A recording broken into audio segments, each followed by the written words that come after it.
Nah, Assalamualaikum warahmatullahi wabarakatuh. Soli-solihah kelas 2B Yunus, hari ini kita sudah masuk tematik di tema 2, yaitu bermain di lingkunganku. Nah, ini dia bukunya. Kita hari ini akan belajar aturan di rumah. Apa saja aturan di rumah kalian? Ada di subtema 1, bermain di lingkungan rumah. Kalau di rumah teman-teman, dimanapun kita berada, itu pasti ada yang namanya aturan. Ya, kita tidak boleh sembarangan atau tidak boleh seenaknya sendiri. Ada aturan di setiap tempat. Di rumah ada aturannya, di sekolah ada aturannya, di lingkungan tempat kita tinggal itu ada aturannya. Dimanapun kita berada, pasti ada aturan di sana. Nah, aturan itu apa sih? Nah, itu yang akan kita pelajari lebih lanjut ya teman-teman. Oke, tujuan kita belajar hari ini adalah kalian bisa mengelompokkan hal yang harus dilakukan dalam kehidupan sehari-hari di rumah. Jadi apa saja sih yang harus dilakukan di rumah terkait dengan aturan tadi? Kemudian kalian juga tahu hal yang tidak boleh dilakukan dalam kehidupan sehari-hari di rumah. Widi ulangi ya teman-teman. Dengan belajar hari ini, kalian bisa tahu yang harus dilakukan dalam kehidupan sehari-hari di rumah. Yang kedua, yang tidak boleh. Tidak boleh ya, yang tidak boleh dilakukan di rumah. Nah, ini sila X gini ya, tandanya gini ya. Yang tidak boleh. Jadi yang harus dilakukan dan yang tidak boleh. Oke, sekarang Widi punya cerita dulu. Ini ada ibu sedang berbicara kepada Beni dan Tiur kakaknya. Beni dan Tiur ini sedang berlatih bermain simpai. Tahukah kalian simpai itu apa? Simpai itu hula hoop. Siapa yang bisa bermain simpai? Nah, yang diputar-putar, oh Aira. Yang bisa diputar-putar di perut itu loh, oh Kemal, Askia. Nah, Tiara. Oke, itu bisa bermain simpai. Nah, ketika Beni sedang berlatih dengan kakaknya, kemudian ibu memanggil, Beni, Tiur, bermainnya sudah ya? Kemudian Beni menjawab, tapi Beni masih belum bisa, Bu, kata Beni. Nah, kemudian ibu bilang lagi, tapi ini sudah sore, Nak, sudah waktunya mandi. Kemudian Tiur bilang, iya Dek, besok kita lanjutkan bermainnya ya. Besok lagi, gitu. Iya Nak, besok dilanjutkan berlatihnya. Kalau bermain tidak boleh lupa waktu. Beni masih ingin berlatih, Bu. Kata Kak Tiur harus rajin berlatih. Tapi bermainnya harus dilanjutkan besok karena sudah sore, ya kan? Nah, kemudian Kak Tiur bilang, benar kata Ibu Dik, ayo kita mandi. Kemudian Beni bilang, baiklah Bu, Kak ayo.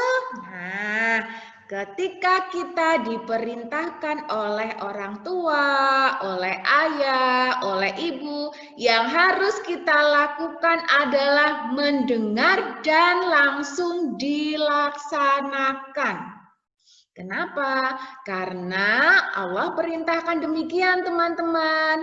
Siapa yang mendapat ridho dari ayah dan ibu, artinya saat itu Allah juga sedang ridho pada kita. Jadi ketika ayah dan ibu itu memerintahkan sesuatu pada kita, maka kita harus melaksanakannya, teman-teman. Seperti Beni dan Tiur, segera melaksanakan apa yang ibu bilang. Disuruh mandi, langsung selesai bermain dan segera mandi. Oke. Ini perhatikan. Sekarang Bu Widi ada beberapa pertanyaan. Apa yang disampaikan ibu kepada Beni dan Tiur? Apa coba? Nah, yang kedua, apa tanggapan Beni ketika diingatkan ibu? Yang ketiga, mengapa kita tidak boleh lupa waktu dalam bermain? Yang keempat, apa akibatnya kalau lupa waktu dalam bermain? 5. Diskusikan dengan temanmu apa saja aturan dalam bermain. Yuk, kita coba jawab satu-satu ya teman-teman. Coba yang disampaikan ibu kepada Beni adalah Beni dan Tiur harus berhenti bermain dan tidak boleh lupa waktu. Kemudian, apa tanggapan Beni? Tanggapan itu jawaban. Jawaban Beni tadi apa ketika diingatkan ibu? Coba perhatikan, Beni masih ingin bermain karena belum bisa bermain simpai. Nomor 3, mengapa kita tidak boleh lupa waktu dalam bermain?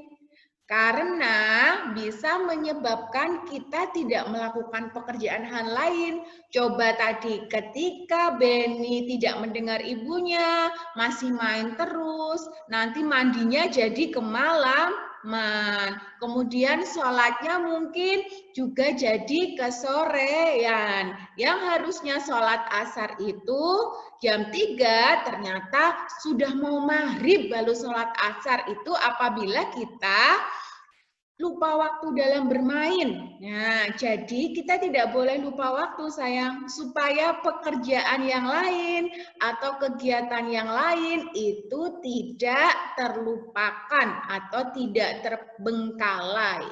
Nih, akibatnya kalau lupa waktu dalam bermain, kita tidak melakukan pekerjaan yang lain. Nah, nomor 5, aturan yang bermain tidak boleh lupa waktu, tidak boleh curang, gitu ya. Oke, nah di sini aturan di rumah. Kalian pasti ada aturan di rumah. Apa itu aturan? Aturan itu biasanya dibuat oleh orang tua di rumah untuk ditaati oleh semua anggota keluarga. Coba misalnya ya, aturan di rumah Bu Widi, masuk rumah harus memberi salam. Kemudian baju kotor harus langsung diletakkan di mesin cuci. Kemudian meletakkan sepatu di rak sepatu. Setelah pulang, sebelum masuk rumah harus cuci tangan dulu dengan sabun. Nah, itu contoh aturan-aturan yang di rumah. Seperti ini kayak Kenzi, Neva, Ailin, Shita pasti juga punya aturan yang berbeda di rumahnya masing-masing. Semua punya aturan di rumah yang harus ditaati. Aturan di rumah satu sama lain bisa sama, bisa juga tidak sama, ya. Tergantung kesepakatan anggota keluarga yang ada di rumah tersebut.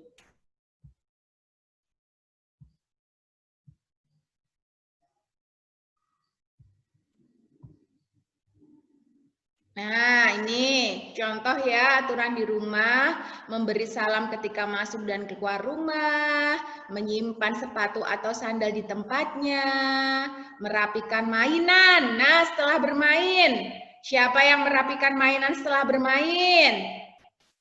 Merapikan sendiri, bagus. Oke, bagus. Ailin, Kenzi, Neva. Anggi, Reza, Hisham. Siapa lagi ini yang merapikan mainan setelah bermain? Oke, bagus teman-teman. Oke, Askia, Aira, Kemal. Arfa, oke. Ozan merapikan mainan sendiri setelah bermain. Kenzi, bagus. Ozan merapikan. Nah, Ozan merapikan mainan setelah bermain. Ketika kita bermain, selesai harus dirapikan. Tidak menunggu disuruh dulu sama ibu sama bapak ya. Selesai main, langsung dirapikan. Itu namanya mematuhi aturan di rumah. Oke. Jadi aturan itu ada di mana-mana, tadi sudah Budi ceritakan ya. Aturan itu dibuat untuk mengatur kehidupan kita supaya tertib teman-teman. Coba kalau tidak ada aturan, masuk rumah seenaknya, bajunya diletakkan sembarangan, sepatunya diletakkan sembarangan, itu akan menjadi berantakan rumahnya. Kemudian nanti kalau tidak ada aturan, misalnya lampu merah, kalau merah harusnya berhenti, semuanya pada jalan, itu bisa menjadi tidak tertib, bisa terjadi kekacauan di lalu lintas. Jadi aturan diberikan untuk mengatur kehidupan. Jadi aturan di rumah hendaknya dipatuhi oleh semua anggota keluarga. Oleh ayah, ibu, kakak, adik, kita sendiri. Nah, kalau misalnya ada yang tinggal di rumah, misalnya saudara, bibi gitu, berarti juga harus mengikuti aturan di rumah. Jadi, aturan di rumah dipatuhi oleh semua anggota keluarga. Jika peraturan tidak dipatuhi, akan terjadi kekacauan. Tadi yang sudah Bu Idi ceritakan. Ya sayang. Nah, ini contoh aturan di rumah. Teman-teman pasti juga punya aturan di rumah masing-masing. Bangun pukul 5. Setelah bangun merapikan tempat tidur. Kalau kita berarti bangun pas subuh ya teman-teman. Terus sholat subuh. Kemudian minta izin jika bepergian. Dalam bermain tidak lupa waktu dan lain sebagainya. Banyak aturan di rumah ya. Nah, ini coba apa aturan yang dilakukan anak? Perhatikan di sini. Oh, dia cium tangan ibunya sebelum berangkat sekolah. Yang satu menggosok gigi sebelum tidur. Siapa yang aturannya sama dengan yang digambar? Coba, yang punya aturan sama. Sebelum tidur gosok gigi ada kelas 2B. Sebelum tidur gosok gigi ada Anggi, Aileen. Ada yang sebelum, Tifa. Oke, ini siapa? Keke. Nah, nih ya, alhamdulillah. Oke, dengarkan baik-baik tugasnya. Tugas kalian menuliskan. Diulang ya, tugasnya menuliskan 3 aturan di rumah. 3 saja. 3 aturan di rumah. Diulang, tugas kalian menuliskan 3 aturan di rumah. Ya, kalian pasti punya aturan di rumah, silahkan tuliskan 3 saja. Tulis di buku tulis ya teman-teman. Oke.